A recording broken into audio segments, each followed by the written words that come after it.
Eu estou de roxo, primeiro porque hoje é segunda-feira e nós rezamos também pelas almas do purgatório. E também porque um irmão da comunidade nossa, o Cláudio, ele faleceu ontem, então estou celebrando também essa missa em sufrágio da alma dele. Mas vamos ao evangelho de hoje. E se, para quem tem acompanhado, quem tem participado das missas diárias, ou até nos domingos, no domingo retrasado esse evangelho caiu. Foi no evangelho de São Marcos. Marcos, ele detalha mais essa passagem.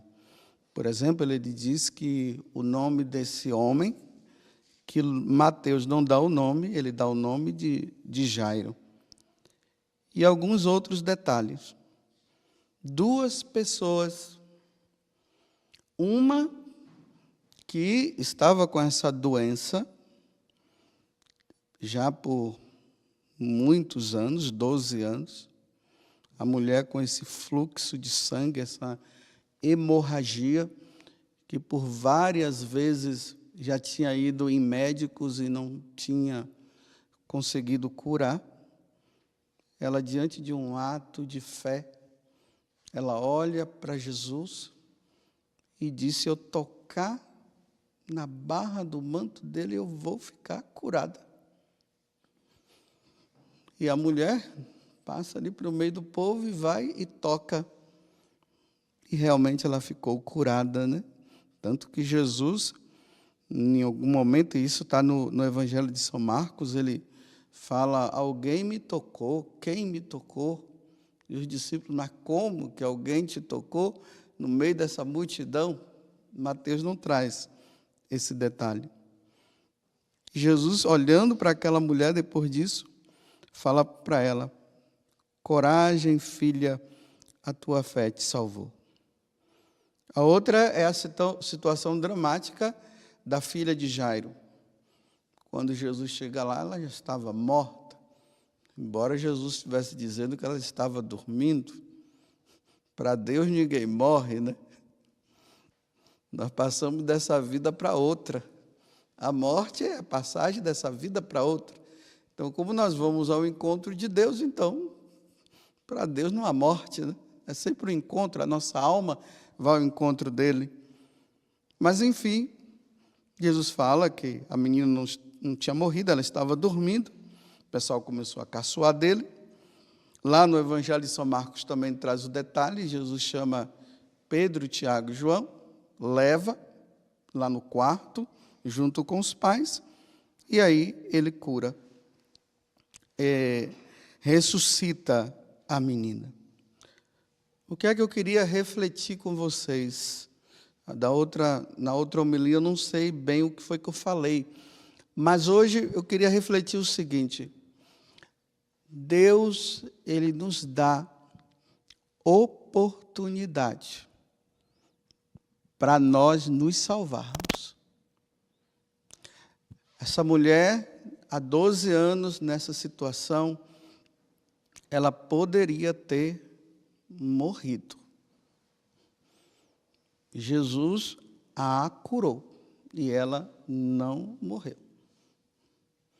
A outra, pelo visto, já tinha morrido. Jesus a ressuscita, traz de volta. Como nós encontramos muitas pessoas por aí que elas contam testemunhos. Se vocês entrarem aí na internet e colocar testemunho de pessoas que morreram e voltaram, nós vamos encontrar muitos. As pessoas dizendo, né? Umas dizem que quando estavam chegando num lugar que tinha uma luz, estava se aproximando daquela luz, de repente voltou. Outros dizem que dentro daquela luz tinha uma pessoa e a pessoa deu mais uma chance e ela voltou.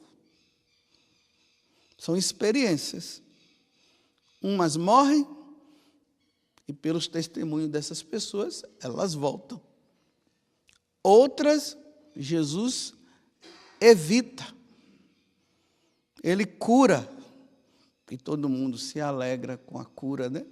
Quantas doenças aí, ainda mais nesse período de pandemia que nós estamos, e ouvimos testemunhos aí, pessoas que receberam muitas orações, ou o Santíssimo Sacramento que passou ali no hospital, e aquelas pessoas que estavam lá dentro já quase morrendo, num passe de mágica, como nós falamos de forma popular, essas pessoas foram curadas e estão aí. Quer aquela que foi e voltou, quer seja aquela outra que foi curada, um dia terá que morrer. E nós não podemos esquecer disso jamais. Um dia nós teremos que ir diante de Deus para prestar conta dos nossos atos. Como eu falei no início da missa, né? Aqui atrás está sendo velado o corpo do nosso irmão Cláudio. O Cláudio, ontem, ele foi ao encontro de Deus e lá ele foi prestar conta dos atos dele. Como diz na carta aos Coríntios, todos nós iremos. Então, diante dessa chance, meus irmãos, que Deus já nos deu, talvez você estava dentro de um carro e por um passe ali de mágica, você ia bater o carro e você se livrou. Eu me lembro que um dia eu estava indo, não sei para onde é que foi, eu peguei a Dutra, era cedo, estava indo para um retiro, lá em Itaici, aquele retiro de Santo Inácio. Quando eu peguei a Dutra, depois de Aparecida, eram umas 4h30 da manhã, mais ou menos. Aí eu estava ali dirigindo, de repente apareceu, como é aqueles animais que tem aqui, que costumam aparecer aqui dentro da comunidade, que tem aqui? Isso. Ia vindo um grupo ali de capivara. Eu não sei como é que foi aquilo, não. As capivaras vinham, e quando eu me deparei de frente com elas, eu só sei que eu joguei para a esquerda e joguei para a direita e fui embora. E vi um caminhão atrás. Eu acho que aquele caminhão deve ter destroçado aquelas capivaras lá.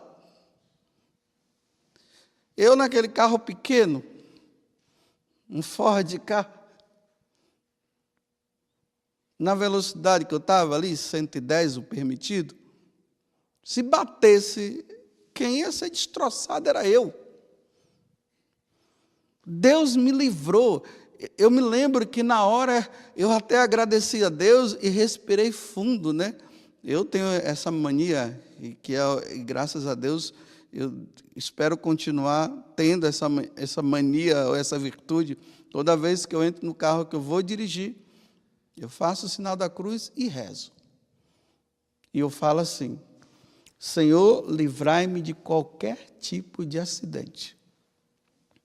Livrai-me de qualquer tipo de sequestro. Que seus anjos me protejam. E que a Virgem Maria esteja comigo. Eu sempre faço essa oração. Mas não é porque eu faço essa oração que não significa que um dia um acidente poderá acontecer comigo. Eu sei que naquele dia Deus me livrou. E naquele dia que Deus me livrou, era um momento para eu, me desculpe usar essa expressão, criar vergonha na cara. Era para eu criar vergonha na cara.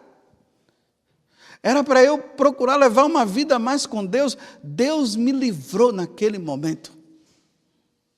Mas Ele me livrou para quê? Para me dar mais uma chance.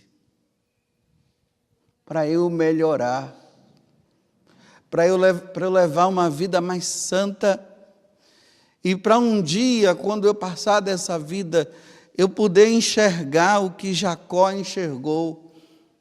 Deus sentado no seu trono e os anjos subindo e descendo diante da sua presença. E Jesus traz essa imagem, né, de Jacó, falando para Natanael.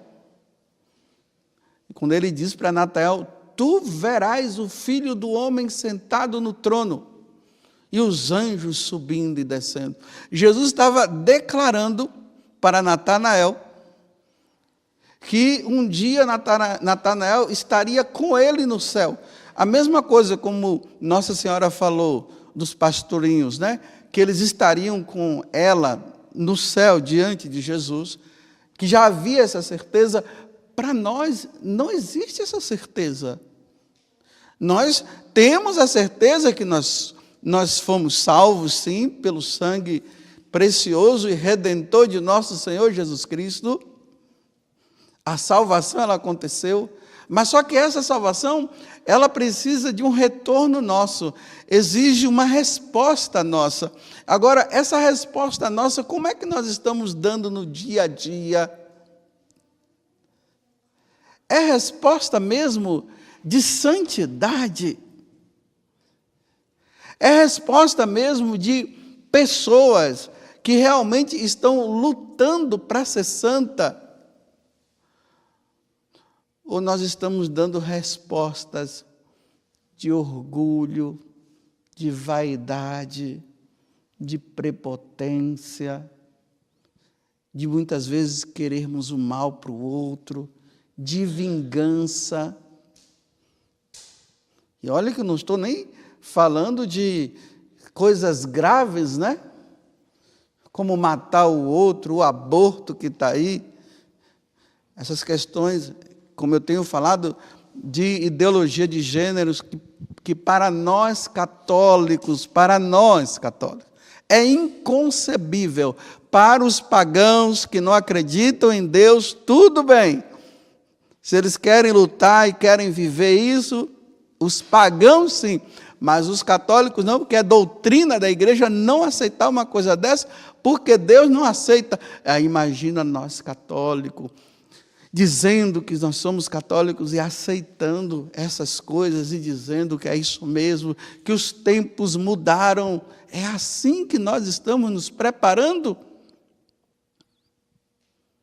Diante das chances que Deus está nos dando, olhe para você agora, como eu estou olhando para mim. Quantas chances Deus já te deu? Lembre-se assim, dá uma parada para você pensar. Aquela cirurgia que você foi fazer, talvez as capivaras que foram passando também na rodovia, ou você caiu de um lugar alto. Aqui eu me lembro também, né, daquela idade minha, dos meus 13, 14 anos, eu gostava tanto de soltar pipa. Eu ainda gosto muito, mas como eu já estou assim, numa idade assim, eu não me arrisco o pessoal não ficar falando coisa, né? Mas que eu gosto de soltar pipa, eu gosto muito. Eu gosto de ver as pipas no ar.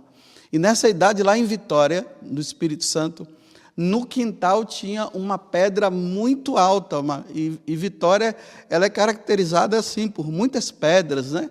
Eu morava no morro chamado Morro do Quadro, e nesse dia eu subi para soltar a pipa. A pedra estava escorregadia. E eu não sei o que foi que aconteceu, a pipa, porque a pedra ela é meio inclinada, e ali tinha uma caixa d'água, e essa caixa d'água era vazia, e era ali que eu ficava soltando a pipa. Aí a pipa caiu um pouco assim para baixo, e eu tinha que descer um pouco para pegar a pipa. Olha a cabeça de adolescente. Tinha chovido, escorregadia, a pedra estava. Eu sei que eu desci um pouquinho, E quando eu peguei a pipa, eu desci, fui escorregando. E quanto mais eu tentava, aí não tinha jeito, eu só me entreguei assim, ó. E tinha um monte de pedra, porque caía no quintal da casa de uma mulher lá. E eu caí de um lugar alto. Aí caí lá, tinha umas pedras. Eu não sei o que foi que aconteceu. Não aconteceu nada comigo, nem um arranhão. Deus me livrou naquele dia de ter acontecido uma grande fatalidade. Você acha que eu falei com a minha mãe? Jamais. Fiquei quietinho na minha. Falei nada para ninguém. Falei depois, alguns tempos depois, é que eu fui contar. Porque minha mãe e meu pai não iam deixar mais eu soltar pipa, e eu gostava muito de soltar pipa. Mas Deus me livrou. Pense nisso no dia de hoje. O nosso irmão está aqui atrás sendo velado. Ele já foi. Um dia será nós. Um dia será eu. E um dia será você. Como você estará e como eu estarei também. Verei a face de Deus como Jacó viu? Que Deus me dê essa graça e dê essa graça para você, que estejamos sempre preparados. Louvado seja nosso Senhor Jesus Cristo e a nossa Mãe Maria Santíssima.